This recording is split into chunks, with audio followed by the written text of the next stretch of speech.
Uh, Good evening, everyone. We just start right away, and I want to appreciate those of us who are on the call and those who are yet to be on the call. I trust that they will be joining us very soon as well. So, welcome to another webinar that will title the Becoming Session. Thank you so much. I appreciate you. And again, I want to ask for your active participation tonight, just like you always do. Either you're on the call now or you're going to watch this video later. Ensure that you participate fully.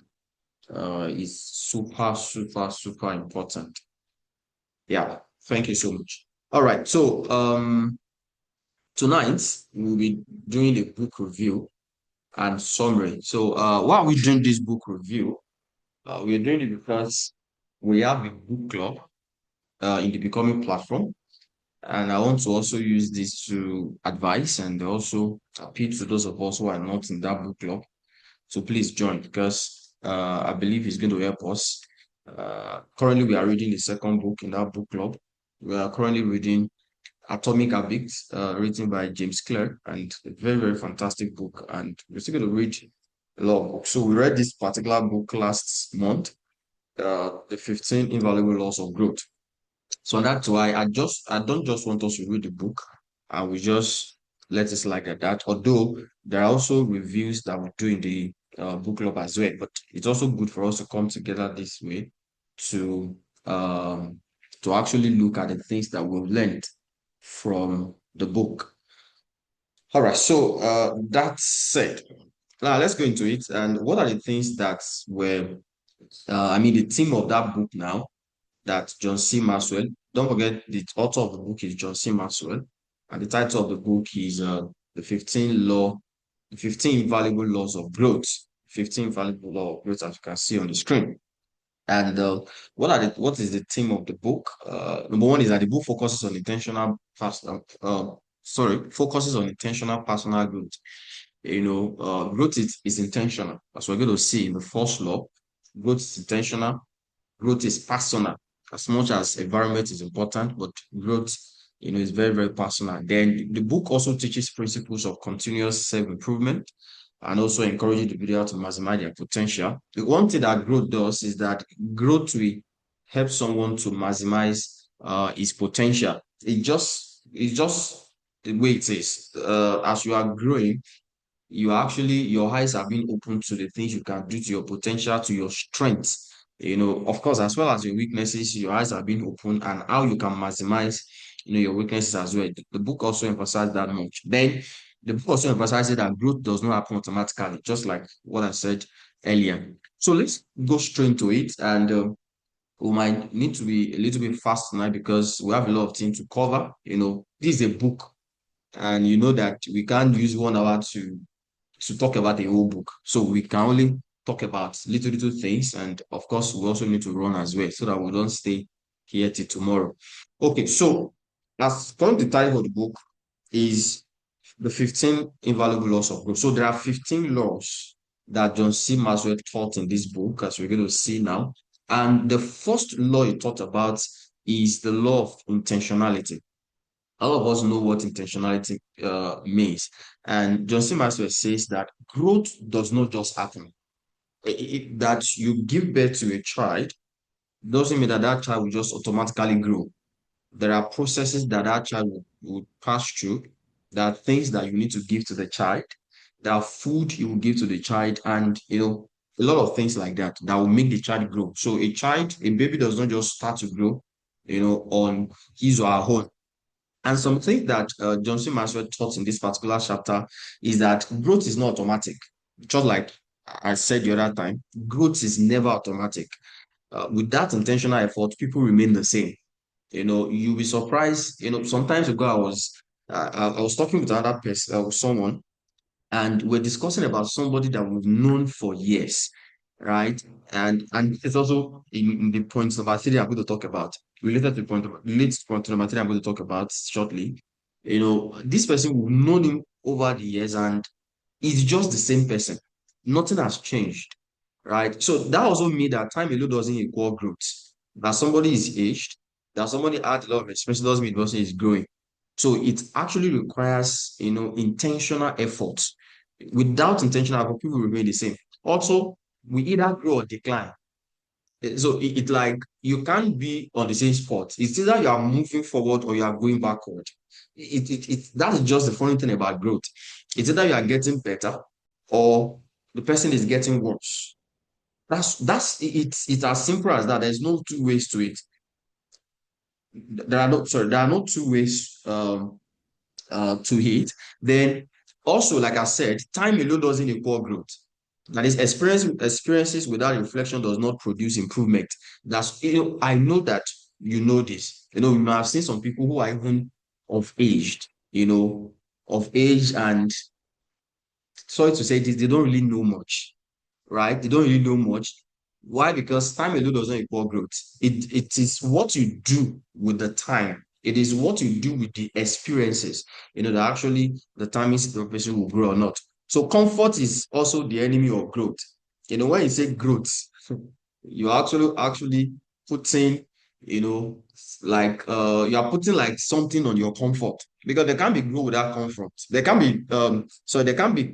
be growth without discomfort.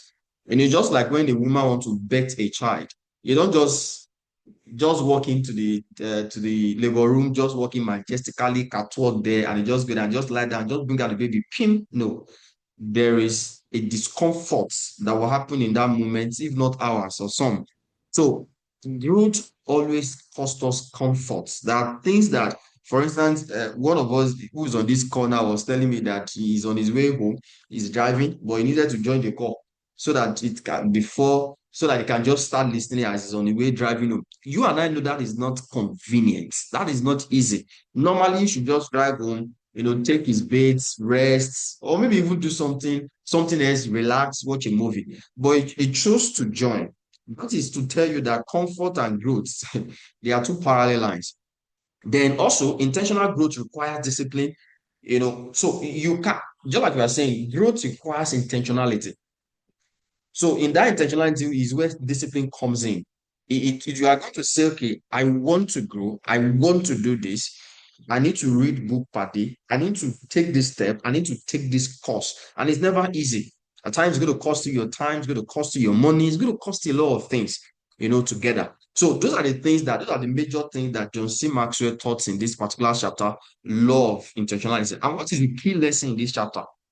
The key lesson here is that if you don't make a decision to grow, you will never reach your potential. Because I said at that time, I said the more you grow, the more your eyes are open to your potential, your abilities, and the things you can do. So if you refuse to grow, you can't stop growing and reach your potential. It's not possible. So growth only happens when it is pursued intentionally. It's not something that just happens also automatically. It's not. It doesn't happen automatically. So let me something I trained down here. Personal growth is not automatic. It is intentional. You don't drift into success. You don't drift though. You don't just fall into growth. You decide into it. So it's a choice, for you and I to decide, okay, I want to grow or I don't want to grow. That's the first thing that book is talking about. And I love the way John C. Maxwell started with that particular law. So you can even stop at that chapter and say, okay, I don't want to grow. So I can't continue the book again. So growth requires intentionality. I must decide. It's a choice that I want to grow. I want to be better, what I'm doing. Then let's go to the second law, which is the law of awareness. Don't forget, we're looking at the 15 invaluable laws of growth. The second law that John C. Maxwell taught is what he called awareness, the law of awareness. And what he's trying to pass across here is that you must know yourself to grow yourself. You must be aware. Whatever you are not aware about will definitely control you. You have no charge over it. So it starts from you being aware about who you are, what you intend to do, what you intend to achieve, what is your purpose, what is your path, right? So, and some of the things that John C. Maxwell taught here is that awareness precedes change. So you cannot grow in an area in an area you refuse to acknowledge. So if you, there was time like that, somebody was telling me something, and I said, what you just said now is lovely. I wasn't endorsing what the person told me, but I was endorsing the fact that the person was aware. I don't want to mention the gender. The person was aware what is happening. If you are not aware about a problem, you can't solve it. To solve a problem, you need to first of all be aware about what the problem is. So if you are not aware about the areas that you need improvement, you can't improve because you don't even know it. Then another thing he said is that honest reflection drives improvement. That is, growth requires looking inward without excuses. You are looking inward. What are the areas in my life that I know I'm not doing better? I say this to people often and often that don't deceive yourself. You know, a lot of people do that. Don't pretend that you are growing where you are not growing. At the end of the day, it won't help you. Don't pretend that you are growing, you are not growing. Don't pretend that you are better in a particular aspect of your life when you are not good in that aspect. You need to, give yourself honest reflection about, your growth or about your improvement. Then another thing is that, blind spot limit growth. What you don't see in yourself will control you. I mentioned that earlier. Then feedback is essential. A lot of us, we don't love to receive feedbacks, but that is one of the way we grow.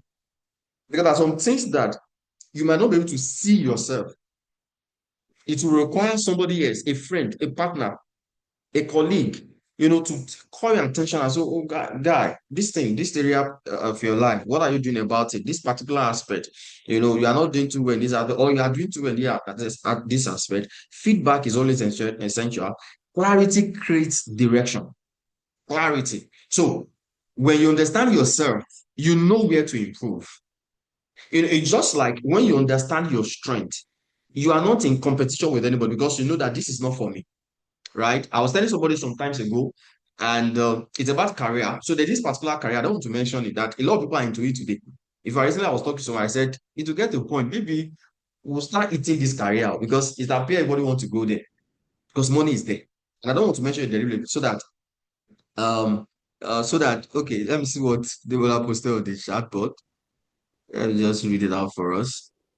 Is it old age does not automatically translate to growth or wisdom. The foolish also grow old. The age of Methuselah has nothing to do with the wisdom of Solomon. Yeah, a young person who has traveled 1,000 cities is experientially older than an old person always on the same spot. That's just it. That's just it. That's just it. That's just it. So old age or time doesn't equals growth. If you are not doing something worthwhile with that time, or with that age of yours. You know, say, and some people they intimidate people with their age. Do you know how old I am? If you need to say that, it means that you don't have respect at all. Like you don't need to fight for respect. People will give you respect if you deserve respect. So by the time you are saying, "Don't you know who I am?" It's a sign that maybe you are really nothing, right? So age does not equal that. Yeah, so I was talking about clarity. So I was telling the person, I said, maybe all of us will start eating this career later because everybody's going to it. And I told the person, I can't go into this career. As much as I love it, and people who are into it, I actually, commend them. I can't do it because at least I have a bit of clarity about what I want to do, how I want to live my life, the kind of life I want to, live. Clarity creates direction. So you are not just running every race. You are not just people are going there. You too, you follow them. People are going there. You too follow them. You need to have clarity. The same thing when it comes to growth. You must be clear, about it. Which areas of my life do I need to get better? Do I need to improve? Upon. Very, very, very vital. All right. So, and the key lesson that John C. Maxwell taught in this particular book is that you cannot grow beyond your awareness. You can't grow beyond your awareness. It's practically impossible. The better you understand yourself, the greater your potential for change and development. The better you understand yourself, the better, because you already know that this is where you are going to. Somebody who is going to Lagos already know that he's going to Lagos.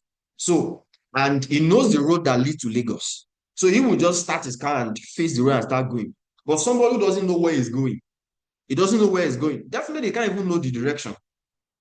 So, but when you know where you're going, then there's clarity about it. You know where to pass. Even though you don't know the road, you'll be able to, you know who to ask.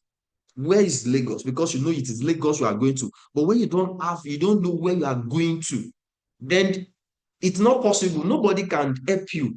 So growth also requires awareness. I must be aware, about who I am. I must know myself to grow, up.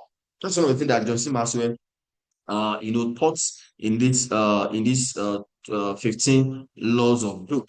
So growth begins with clarity. You cannot improve what you are willing or unable to see. Self-awareness is the starting point of personal growth. So I must be aware.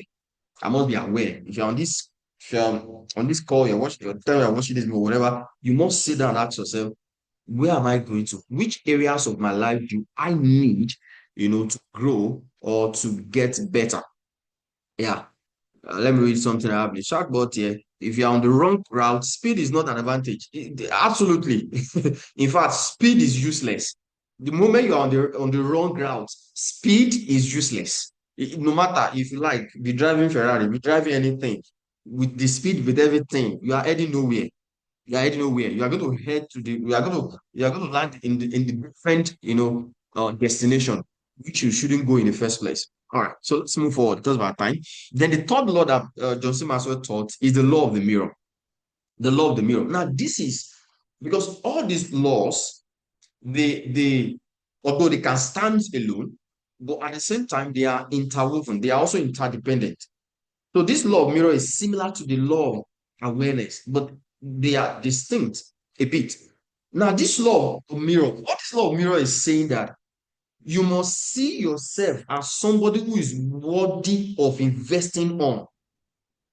You must see value in yourself to add value to yourself. It's just like for those of us who are into business, right? For those of us who are into business, even those who are not into business, I'm very sure that you cannot, unless somebody who is not really wise about business, you can't put your money in a business that you know will not return your money back to you. One of the things that people will do, people who invest, or what we call investors, they must have seen that this business is viable. There's a vision here. If I put my money, I will get my money back, right?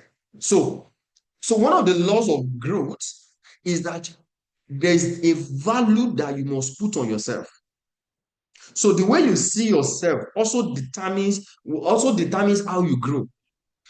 If you see yourself as someone who has no value, who is not contributing to anybody, just like in a relationship, if either the man or the woman doesn't know who they are in that relationship, it will be difficult to function in their responsibility.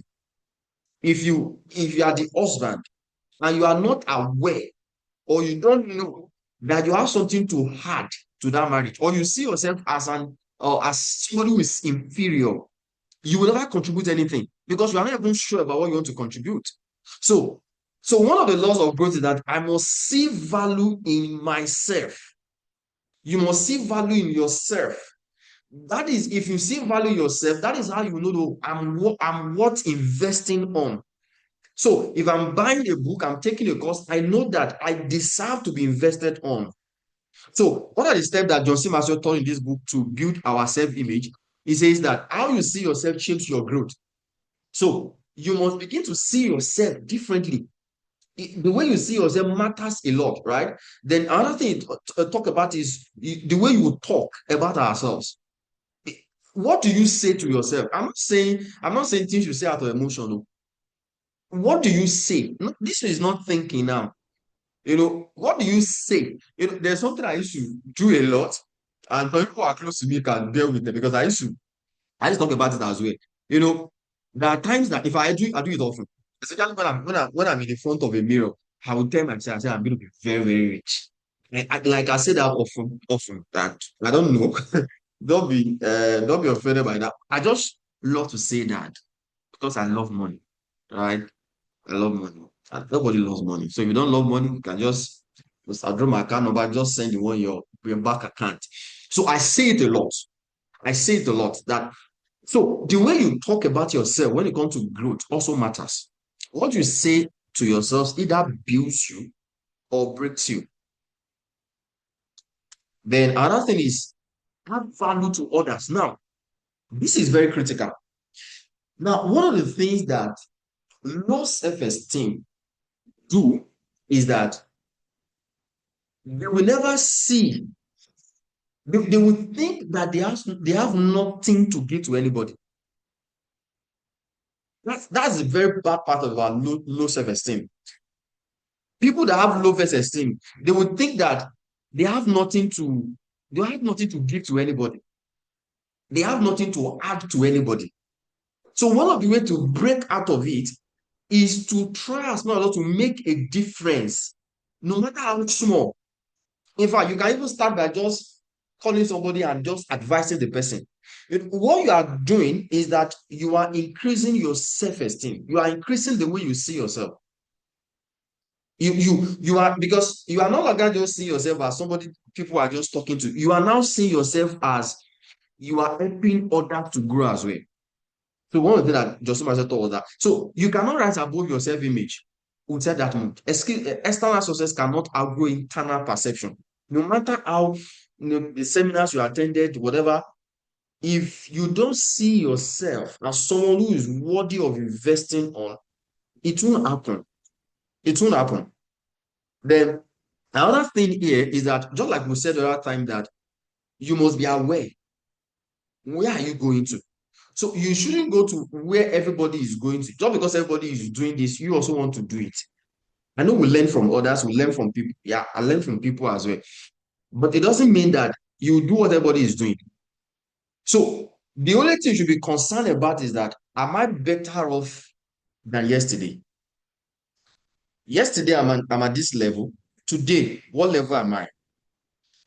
The me of yesterday, is it better than the me of today? Very, very, very, very, very important. So, and the key thing that Joseph Marcel taught here is that you must see value in yourself before you can add value to yourself. Growth begins when your self-image arises. That is where growth begins. When your self-image arises, when you see yourself that you are a blessing to others. I know, and I say it oftentimes without missing words, that I know I'm a blessing to many people. There's something that does to my mind. So I want to study more. I want to just invest in myself more because I know that either people who are in contact with me now and people that I will not even have contact with, they will definitely, get something from me sooner or later. Right? So that is how I see myself. And that's how I want you to see yourself as well. That you are a blessing to other people in your relationship, in your workplace, everywhere you are. See yourself that you have something to add to this place. You are not, and let me say this is just digression to digress a bit. We have people, I know things are changing now, and I know that nobody on this call is like that. We have people who will say, I'm just looking for somebody who will take care of me. I'm just looking for somebody who will do this for me. I'm just looking for something. The question is that, are you handicapped? Can't you be the one to say, I'm looking for somebody I want to take care of? No matter your gender, all those things are many times we don't notice it. All those things are product of low self-esteem because you don't even see yourself as somebody who has something to offer. You don't even see yourself as somebody who has a value to offer. Why not you be the one who give? In fact, that's one of the reasons why a lot of people their life are being controlled by others because they have nothing to give. The other person is only the one giving, giving, giving. Doesn't matter what thoughts. I think it was in this book as well that you don't allow people to owe you. He said he makes it a practice to in his relationship, he ensure that he gives more than he takes.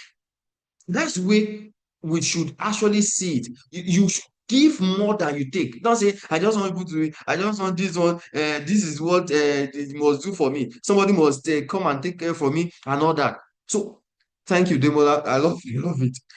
Value addition mentality is key. Think of what to give and not just what to gain. That's it.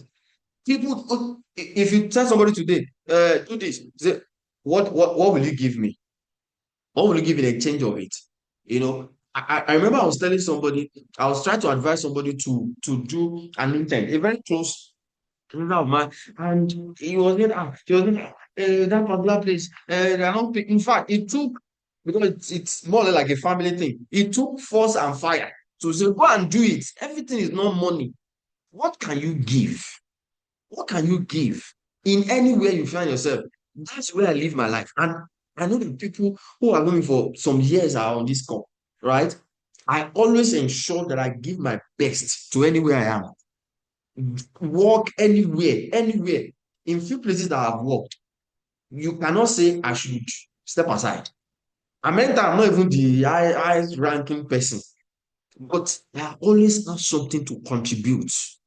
So, and that there's what that does to you, it inspires you to grow more. So, the law of mirror is saying that you must see value in yourself to add value to others. Let's proceed because of our time, right? I want to believe you are learning something. Now, the law of reflection, the law of reflection. Now, this law also is very, very important. And when I was preparing this slide and I got to this point, I said to myself that this law, I think it speaks to me more, and especially to maybe people on this call who would watch this video who are who are busy with a lot of things. We can be so engaged with a lot of things, and we don't even have time to sit down to reflect about the things that we are doing.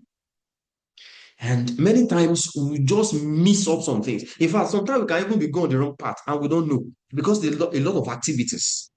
We are doing things. And funny enough, you can even be blessing people. But what if you're on the wrong path? So this law, this particular chapter, John C. Maxwell is saying that there must be time, maybe once in a week, maybe 10 minutes in a day, but you must do it constantly when you just sit down and just reflect about the things that you are doing. Learning to pause allows growth to catch up with you. Now, and it talk about the power of reflection. Number one, it says, reflection turns experience into insight. We said the other time that age or time does not equal growth. But when you are able to use the time and the age well, growth will come. Growth will come. So, in the moment of reflections, we are able to turn our experiences into insights. Oh, you think about this, you think about that, this that you have done. Then another thing is that reflection helps us to stay on the right path. Like I said the other time, what if all we're just doing is just activities, and you're on the wrong path? It also reflection also expands our thinking. Yeah. You're able to think wide and you're able to say, okay, I need to adjust in this particular area. I need to add this, I need to remove this, and all that. Then he also talked about the four eyes of reflection in this particular chapter. The four eyes of reflection. One of it is investigation. You ask questions. A lot of us, we have heard this saying before that if it is not broken, don't fix it. But many times that statement is not in all cases, because that statement at times is just a statement of saying you should not grow better than the way you are. Just maintain the status quo. That time you need to ask questions. Why are we where we are? Why am I where I am? What have I done with the experiences? What have I done with the books that I read? I must ask questions. Why am I doing this? Where am I going to with this? Then incubation, he also taught that we must give our ideas and experiences time to develop. So we must, and that's why we need to also reflect. We must give it time to develop. Not that one idea just come, pam, pam, pam. No, we must give it time, to incubate. The other thing is illumination. During times of reflection is where we also have illumination, where you discover insight, you discover new ideas. I've read about great men, who says that. I mean, I read it in books, I've heard some people say it in videos and all that, there are people who take vacation and they are not going because they just want to go and enjoy. They will switch off their phones, do everything. In fact, they call it personal retreat. Just like we go for retreat in churches, they call it retreat. And they will just be there thinking. In fact, I don't know a man, I'm trying to remember his name. As an African entrepreneur. He said, every first week of the year, I mean, the first week of the year, the entire 7 days, he will take his top executive members. They will go to a particular place, no phones, nothing. They will just be there thinking, reflecting. And he says, in that 7 days, where ideas that they will use to run that year comes from. So there's power in reflection, right? The last thing you talked about in the four eyes of reflection is apply and communicate what you have learned. So it's not just good to reflect. We must also now apply those things, that we are reflected upon. We must communicate those things, very well. Yeah. So please, we have our feedback from being dropped on the chat box. It's going to be dropped consistently. Please, as you are listening, just take some time to feel it. It's very important for us. Thank you. All right. So let's proceed. So what's the key lesson in this particular chapter, or in this particular law, is that growth happens when we pause long enough to learn from our experiences. Reflection turns life events into life's lessons and helps us reach our full potential. Yeah. Please let me know if I want to hear your voice. You can unmute yourself or just drop something on the chat. Let me know you are still with me.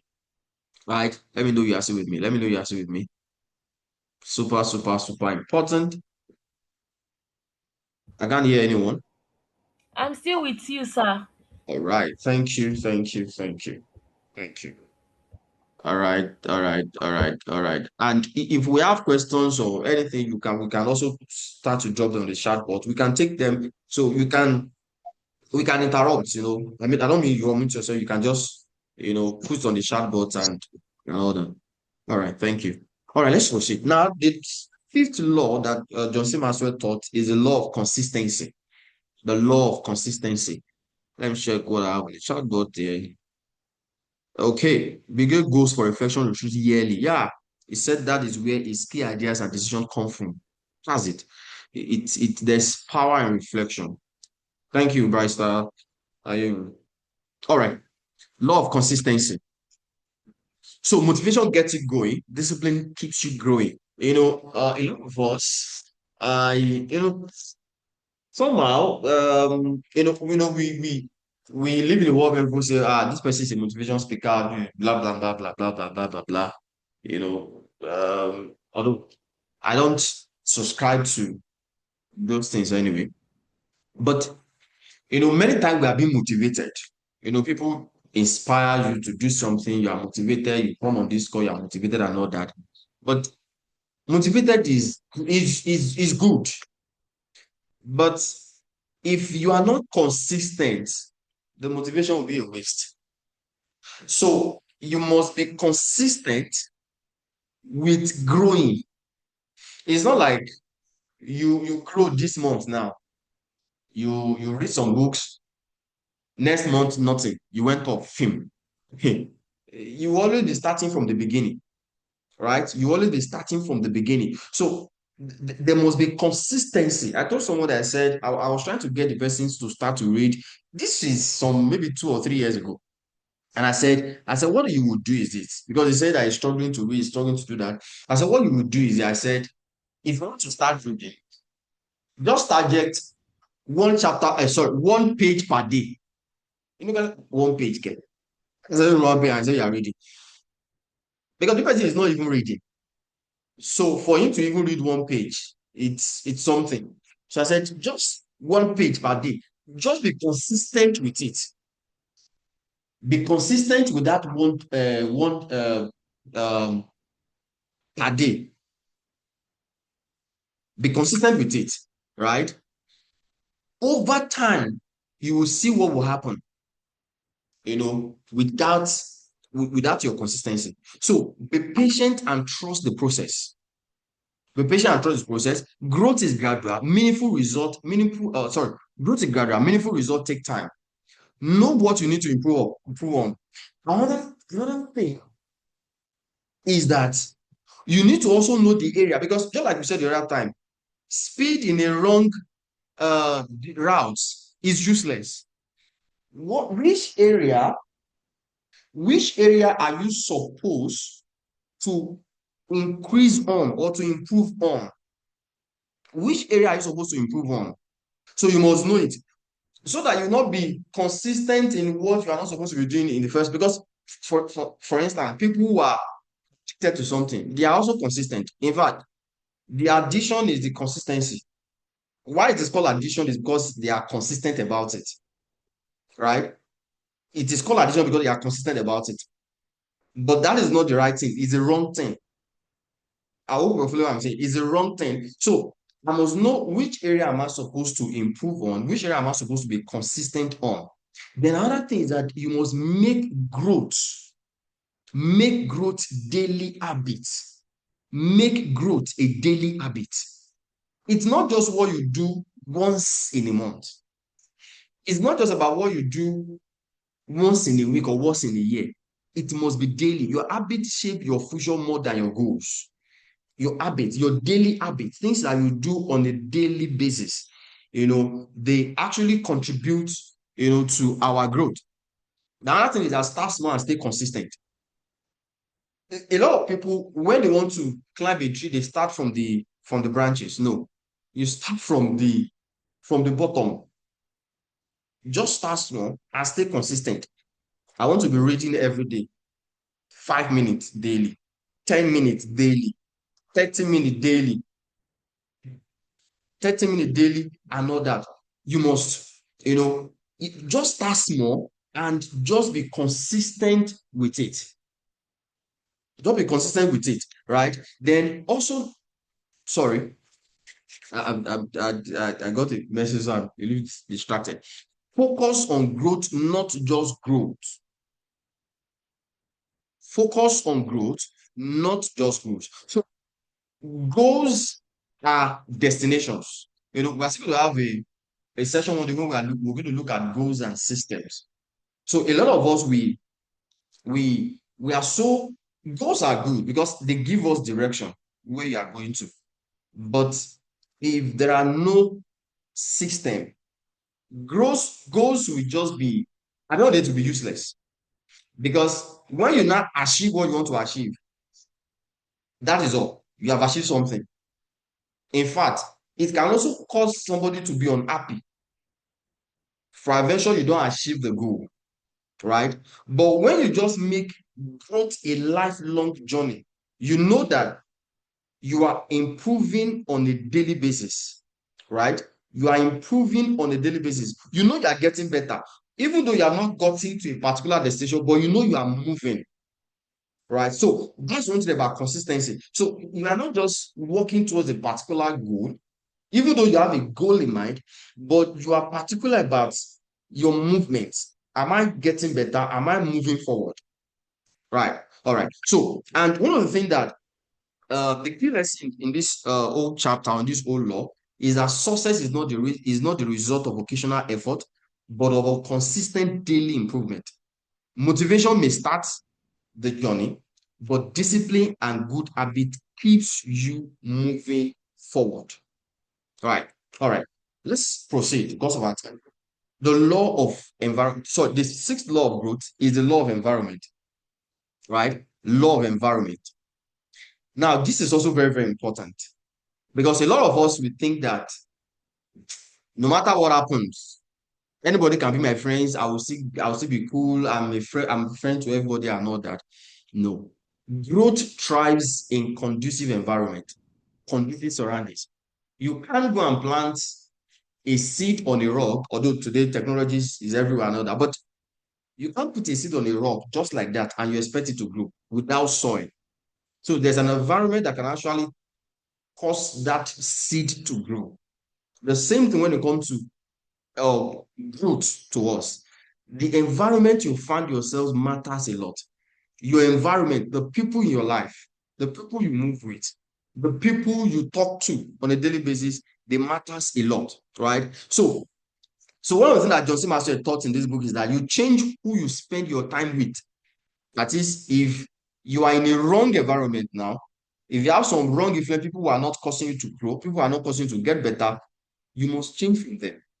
Right? He said we become the combined average of the five people we hang around the most. Right? We become the combined average of the five people we are around the most. For instance, if somebody say you have somebody, of course, it's a quote. If you say that you have four friends that are foolish, they will say that you didn't count properly because actually it's actually five foolish men. Because if you have four friends who are foolish, you are the fifth person. You didn't just count well. You need to count yourself with it because you can't have four friends who are foolish and you not be foolish. Even the Bible talks about it. If you walk with the wise, you'll be wise. The companion of fools will perish together. It's environment. It's just what it is. Focus on the moment. Just like we talk about goals the right time. Some of us were so concerned, I want to achieve this, I want to achieve that. Yeah, fine, cool. But what about your environment? People around you, are they aligned to where you are going to? So you must ask those questions. That's where law of reflection also comes in. I must sit down and look at my friends. Who are the people I talk to on a daily basis?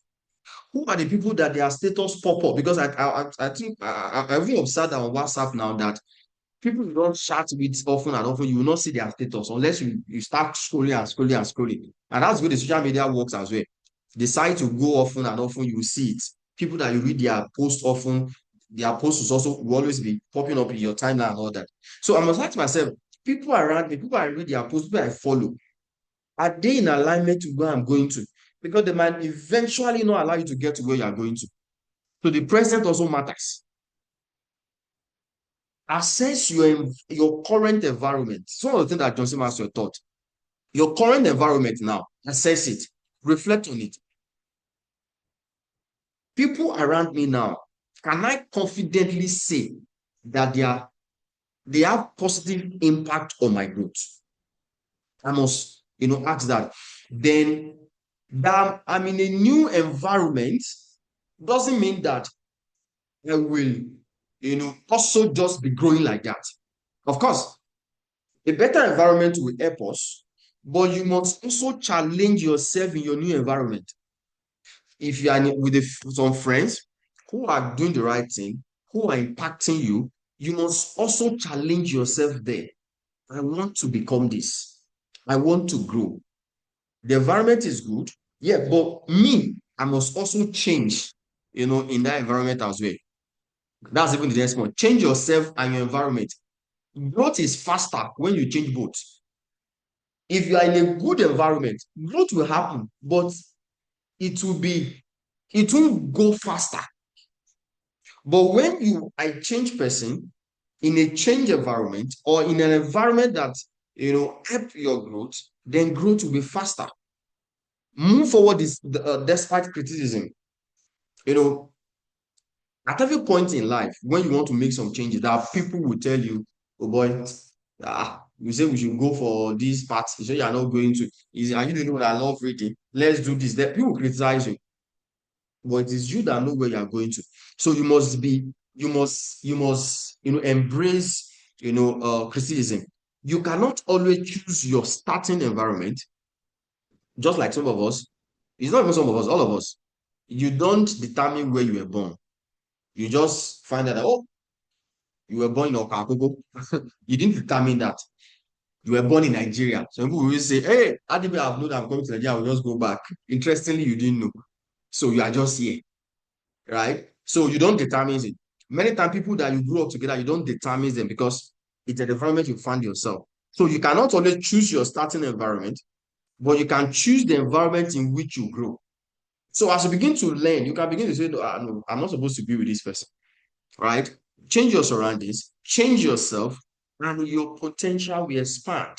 Let's move forward.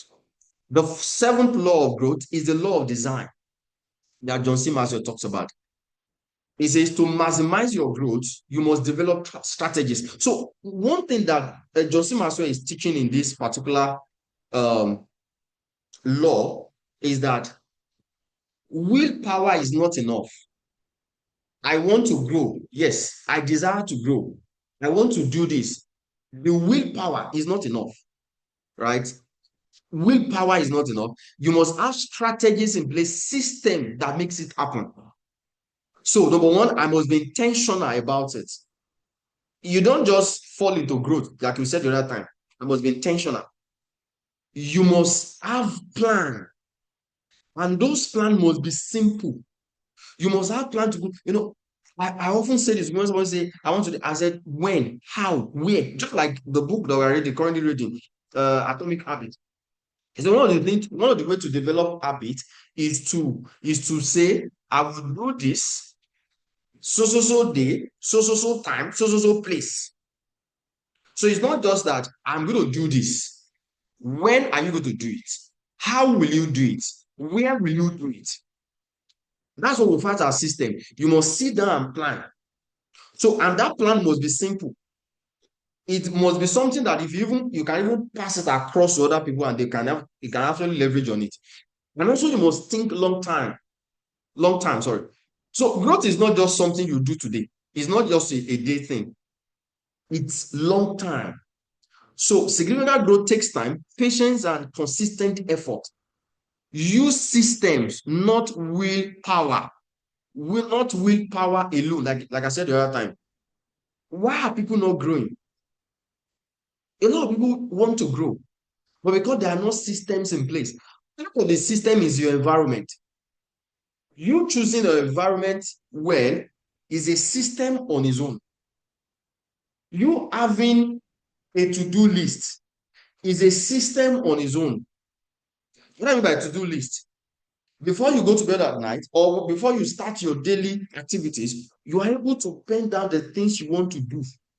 So when you achieve those things, you know. If you don't achieve them, you know. So willpower is not I will do it. When? How? So, and also, John C. Maxwell taught here that you must also prioritize what matters most.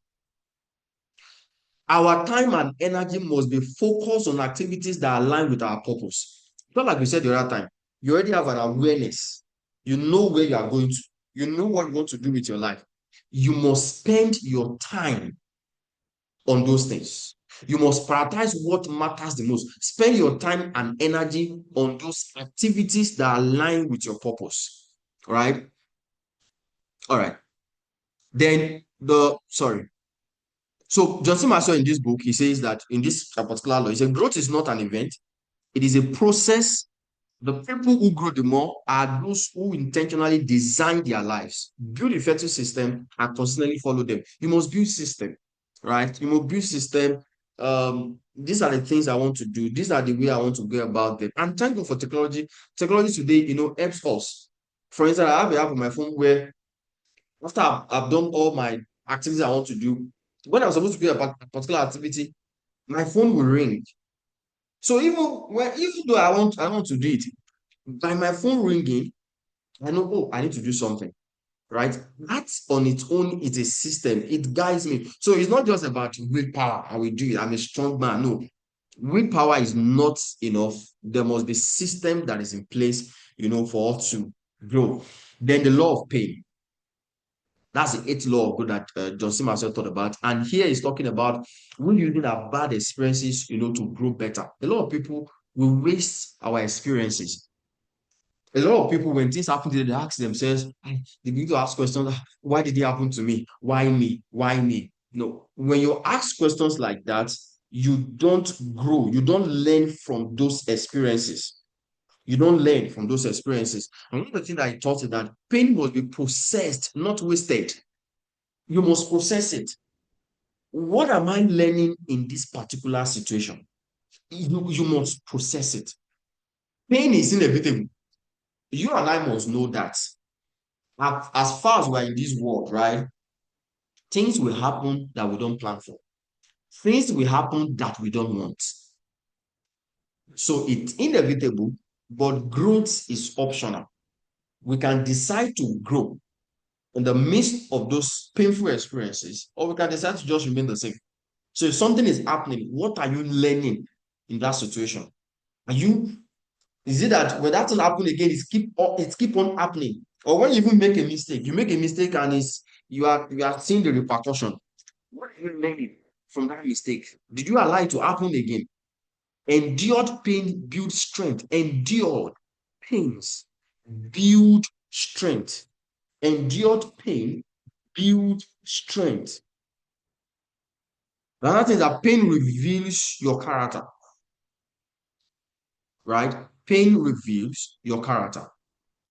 Manage pain becomes purpose. When we're able to manage our pain very well, it becomes a purpose for us. It can even help others to grow, through those pains that we have passed through. Pain can be a teacher. Yeah, it can be a teacher. We learn from them, right? So see pain as an opportunity to grow, not asking why is it happening to me? Why am I the one it's happening to? Then the question is that who should it happen to? Who should it happen to? Who should the what you are saying that happened to you? They are saying that why me? Why me? Then who should it happen to? Right? Then you don't grow by avoiding pain. You grow by learning from it. The quality of your future depends on how well you manage your painful experiences today. So we must manage pain, well and correctly. Let's also go to the next slide because of our time. The ninth law, the law of the ladder. Now, here, John C. Maxwell actually talks about, character, which is also very important. He says character growth determines the height of personal growth. And here he talk about, that character matters. Focus on being better on the inside than the outside. A lot of us, I don't know if you have seen somebody, maybe a guy, very handsome, but when you have things to do with him, you know that this person, this this fineness, it reach acts, right? So our character matters a lot we're in a journey of growing. Then people matter. We must treat people the way we want people to treat us. That's one of the things that John C. Maxwell taught here. You also talk about passion matters, perspective matters. That is, we must stay humble, we must stay teachable, grateful, and willing to serve. This is very important as well. Faithfulness matters. You must stay committed to your values and strive to finish well throughout, uh, you know, um, throughout life. So we must, so Johnson Marshall is saying that hmm, uh, character is very, very important. So character is built through daily choices, not crisis moment. The habits we consistently practice shape our character, and our character ultimately determines how high we rise and how well we finish. The law of rubber band. Now, this also is very, very important. This law of rubber band. One of the laws that stood out for me in this book, right? Don't worry, I'm trying to rush so that we can finish on time. Now, the law of rubber band. Now, what is John C. Maxwell trying to teach in this particular law? He's trying to say that, in fact, he used a rubber band as an experience, as an experiment. A rubber band is not useful until you stretch it. I just explained this law. A rubber band is not useful until you stretch it. The usefulness of a rubber band is in its stretch. So growth stops when you lose the tension between where you are and where you could be. A lot of us, we just want things to go easy for us. We don't want to, we don't want to stress ourselves. We don't want to stretch ourselves. Avoid settling for average. A lot of people, we don't, take advantage of our potential because we don't want to stretch. We are okay with the status quo. Stretching set us apart. Why do you think Ronaldo is apart from other players? Why do you think Messi is, apart from other players? Why do you think people who are leading their career are, somehow apart, somehow distinct from others? The simple answer is because they are able to stretch themselves. They're able to stretch themselves. They do things that people run away from. So growth begins within.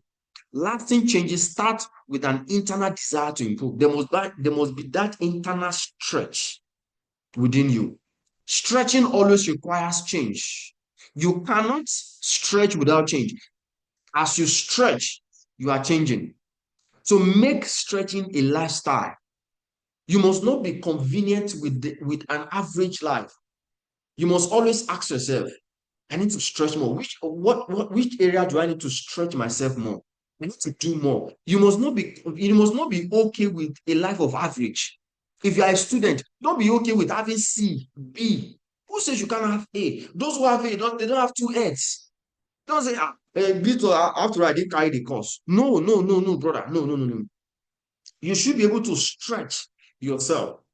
Because when they are celebrating those who have A, they won't celebrate you. That's a fact. They will say, well, all of you, you have done well, so we're going to celebrate all together. No, they are going to celebrate those who are first class. They will attack, they will even give them job. I'm just using that as an example, right? So stretching set us apart. That's how you know those who are excellent and those who are average. Stretch. So Robert is saying that don't be an average person. So never become comfortable with where you are when you can see where you could be. The tension between your current reality and your potential is what drives growth. Excellence and significance. There is always more to do. There is always more to do. I want somebody to echo that for me. There is always more to do. Just unmute your mic and say that. There is always more to do. You always have more to do. You can't be confident with your status quo. Can't hear you. There's always more to do. Right? There is always more to do. Yeah, there's always more to do. You must be able to stretch yourself. You must not be okay with the life of average. I don't want to be average. I don't want to be average. In fact, there's a particular quote in this particular book where Joseph Marcel was saying, where the man was saying that it's even better to be a failure than to be an average. It's better to be said that you do something and you fail at it than to settle for a life of average. A life of average has no impact. A life of average has no impact. Why do you think some people are impacting? For instance, now if you I think this example will make more sense. No matter how you think that you want to help people, you want to assist people, if you don't have money, you can't do it. If you are in the middle class, there's a limit to what you can do. Dangote can choose today that you want to give 100 scholarships to or 100 scholarships to 100 people. He can do it. He has capacity. He can decide want to give 10 million to 50 people. He has capacity, but somebody who's in the middle class can't do that. So you say, I'm just okay with what I am. No, you can't be okay with average. You cannot be okay with average. What is the law of trade-offs? Now, this law also is a very, very powerful one, as taught by John C. Maxwell. The idea behind this law is that for you to grow, there are things you need to give up on. There are things that must go. There are things that must go. For instance, a student who wants to graduate first class, you can't sleep throughout the night. You can't. So that means that you must be ready to trade off your sleep. You must be ready to trade off party. You must be able to trade off things that people hold in high esteem, right? So every trade-off changes you for better or for worse. For instance, like I said, the example I give as a student, you are sleeping throughout the night, throughout the week, throughout the year. So that means that you have trade off graduating with flying colors. So every trade-off either changes you for better or for worse. But I want it to be for better. So I want to grow. There are some things I will trade off. Successful people make intentional trade-offs for growth. People who are successful, right? They make intentional trade-off for growth. There are things you will let go. There are things you must let go. The higher you ride, the greater the sacrifice required. Every choice is an opportunity to move forward or remain stagnant. Every choice we make is an opportunity for us to move forward or to remain stagnant. Some things such as values. Now that we are saying that you should trade off some things, you put away something, doesn't mean that some things are not worth trading away. For instance, your values, your earth, your faith, no matter the kind of faith you believe in, your faith, family, and some other things like that, they are not worth trading off. But there are some things that we can trade off. The pain of sacrifice usually comes before the reward. The pain of sacrifice usually comes before the reward. So if you sacrifice something today, it will be painful, but the reward will surely come. So if I want to grow in life, in my business, in my career, there are things I must trade off. One of these is comfort. If you are not willing to trade off comfort, you can't grow. Even if whatever you want to do, comfort is one of the enemy of growth. Ask businessmen. I was listening to somebody recently. He said people will think they are entrepreneurs, they are enjoying. See, if you can, there are some people you just remain as an employee, because if you see what some of these entrepreneurs go through, some of them have sleepless nights. In fact, they are like servants, even though they are getting more money, but they do more work. If you are not there, you are not really understanding. You say, what are they doing? The other people are just working for them. It's not really like that, right? Because there are things, some of them they'll be cut off from their family, for months, just because they want their business to grow. Right. Now, trade-offs worth making. What are the things that trade-offs that are worth making that we can trade off? Immediate gratification for personal growth. There are things that are just immediate gratification. I have this dress, I want to buy it. When you have a book that you can buy and read, I have this money, I want to change my phone. When you have a business, you can put the money on. It's immediate gratification. You can trade it off for a better future. Short-time comfort. Just like I said now, short-time comfort. People are buying iPhone 17. You also want to buy iPhone 17. Nobody is saying you should not buy it. But you look at it, ask yourself, is it what I need now? This is an immediate gratification. What kind of iPhone would Dangote want to buy today and he cannot buy? I don't think that iPhone exists. I don't think they exist that he want to buy. Why? Because he has been able to trade off some immediate gratification when he was growing up. Some financial security today for greater potential tomorrow. So there are things to trade off if you want to grow. The law of curiosity. That's the 12th law of growth. So we are left with 3 laws after this. So growth stimulated by asking why. One of the things we said at that time when we were looking at the law of reflection is that you must ask question, investigation. So in the law of curiosity, John C. Maxwell taught that I must have a beginner mindset, a heart that stay humble and willing to learn from anyone and anything. You are always willing to learn from anything. Put aside your ego. A man named Roger von Oak. Is Roger von Oak? Roger von Och says, if we never tried anything that might make us look ridiculous, we are still being in caves. Many times you just ask questions, even though the question will make you look ridiculous, but you are learning. You are growing. Learn something new every day.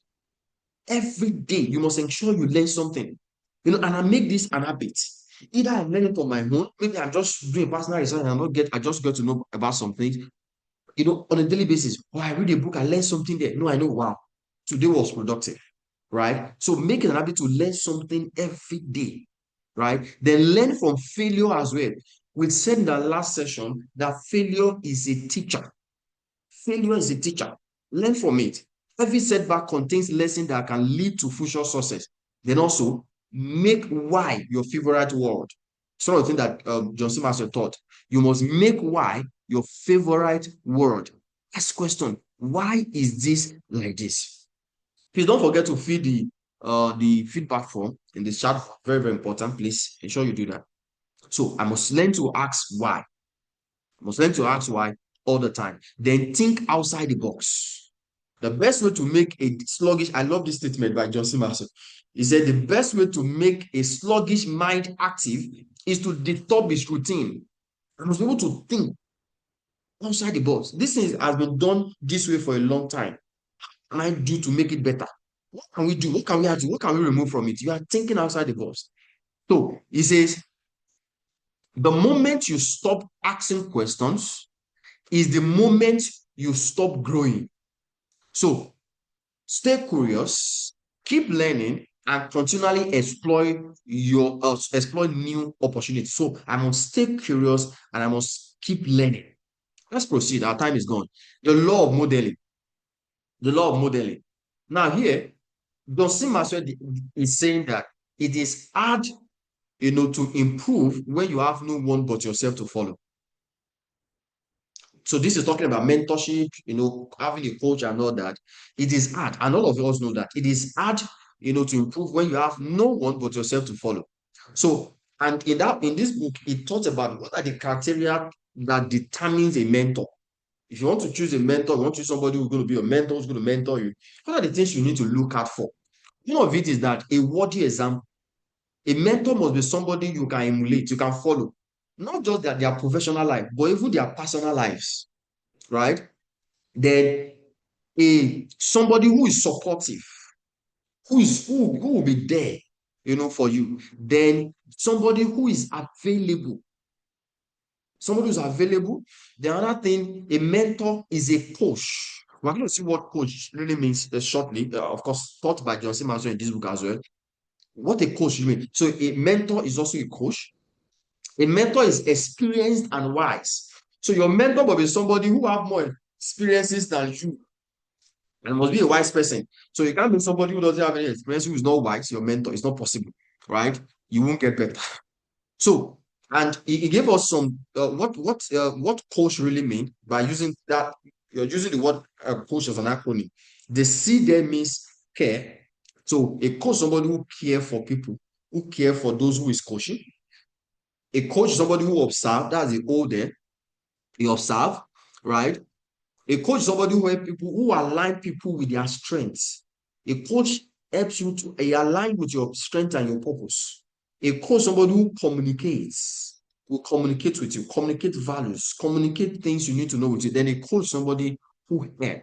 So you can use this criteria to choose, whoever wants to be a mentor. And of course, like Justin Marshall taught in this book, he said many people, where their mentorship journey start from a book.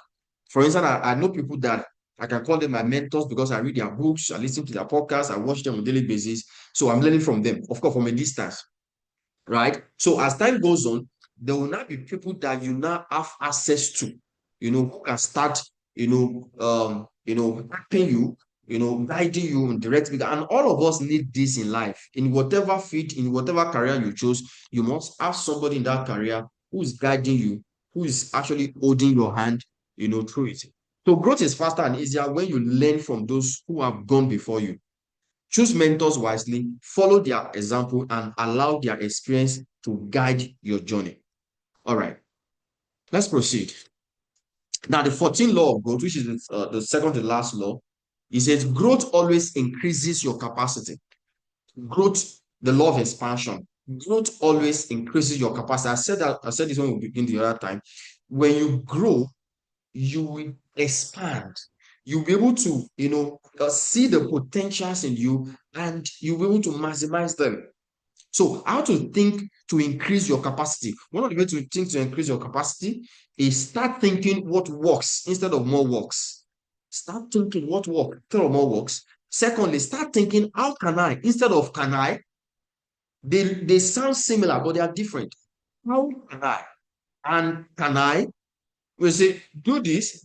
We say, can I? Can I is like saying that you don't have the power to do it, to do it. You don't have the power to do it, but how can I? It's actually that how can I go about this? How can I do this? Right? So ensure you put them. Please, before somebody is asking that you post the link again, the feedback link. Please let all of us, if you have not feed the feedback link, please do that. We'll soon be running off the session. All right. The other thing is that start thinking more doors. Start thinking more doors instead of one door. I say this to people often. I said there are always there are always more. There's only more than one solution to a particular problem. So you must always be thinking. There are more than one solution to a particular problem.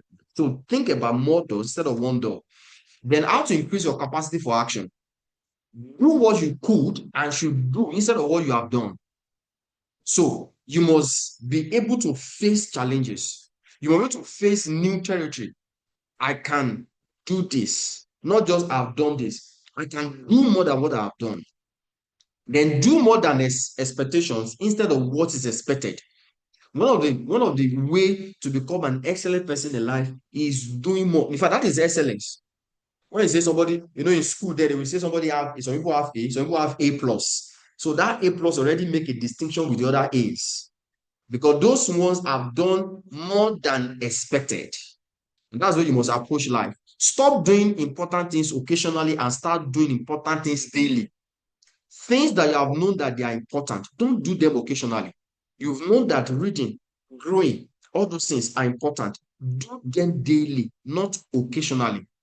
So, growth increases your capacity by expanding your thinking and improving your actions. The more you develop yourself, the more you are able to accomplish and contribute. All right. So let's go to the last law of growth. Sorry, I'm a bit fast tonight, but because of my time. The last law of growth is the law of contribution. The law of contribution. And this is the hallmark of all the law. That is, as you are growing, your life must not be a blessing to others. So growing yourself enables you to grow others because you can't give what you don't have. That's what that law is talking about. And it talks about how to cultivate a life of contribution. Number one, don't let stuffs or people own you. Use what you have as a tool for impact. Your knowledge, use it for impact, not identity. Focus on sowing value, not chasing approval or outcomes. The other thing is that focus on self-development and not self-fulfillment. What's the difference between these two? Self-fulfillment thinks of how something serves me. That's self-fulfillment. This thing, how can it serve me? But self-development thinks of how something helps me to serve others. The other thing is gratefulness. Gratefulness. John C. Maxwell said something in this book. He said, every sacrifice, there's no success without sacrifice. If it is not your sacrifice, definitely it will be sacrifices of others. So you should be grateful. So every success is built on the sacrifice of others, and your growth should create opportunities for others as well. Another point he made is that keep growing to keep giving. For us to keep contributing, you must keep growing. If you are not growing, you can't keep contributing to people. So he says, put people first. Put people first. And he quoted a man named George Washington Carver here. He said, how far you go in life depends on your being tender with the young, compassionate with the aged, sympathetic with the striving, and tolerant with the weak and strong. Because someday in life, you will have been all of this. So the measure of success is not the number of people who serves you, but the number of people that you serve. I don't want you to forget this. The measure of success is not the number of people who serve you, but the number of people that you serve. So what's the key lesson here? You grow yourself not just for yourself. What I'm doing tonight is not just for myself, but for others. The higher you grow, the wider your impact should become. So the more I grow, the more I become better, the more I grow, the more my impact must become. So let's conclude. This book, sorry, don't mind me. I've just summarized the book of Joseph Maxwell in maybe in an hour and a few minutes. From the law of internationality to the law of contribution, the central message remains clear.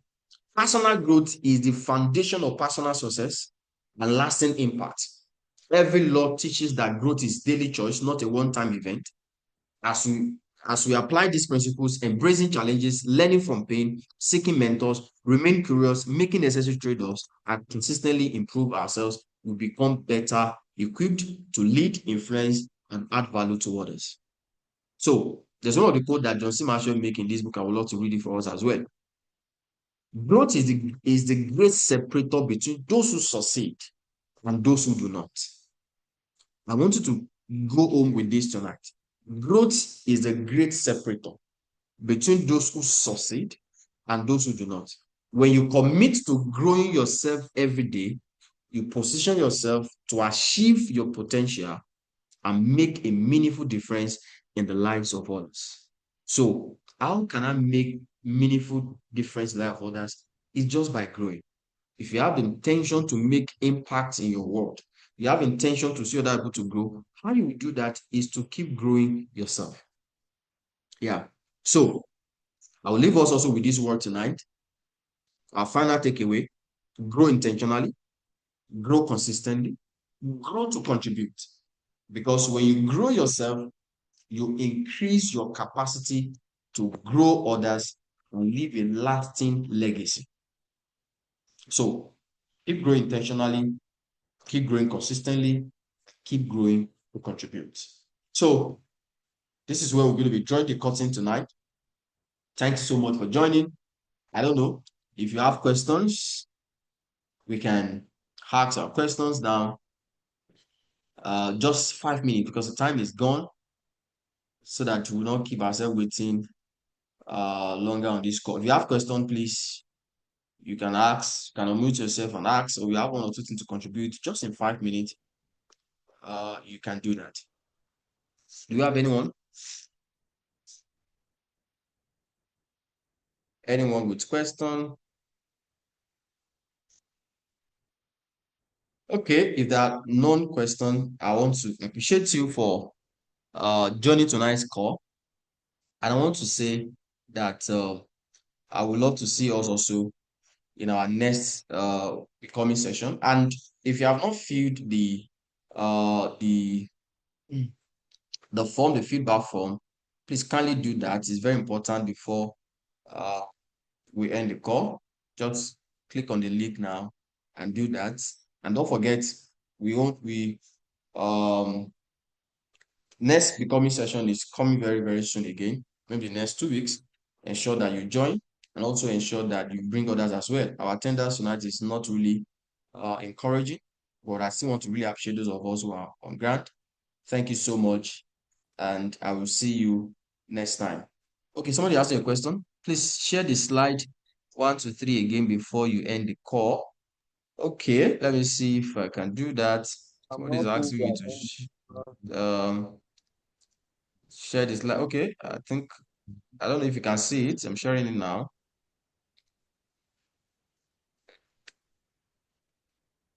Slide 1 to 3. Anyway, I don't know. Maybe the person asking this question anyway. We are going to have the recording of the session will be made available, so you can also see the slide in the recording as well. You want to get them. Or I'm just typing for the person who asked the question. All right, thank I'm you. not We seeing will have to drop the curtain here. Thank you, everyone, tonight. Do have a nice rest.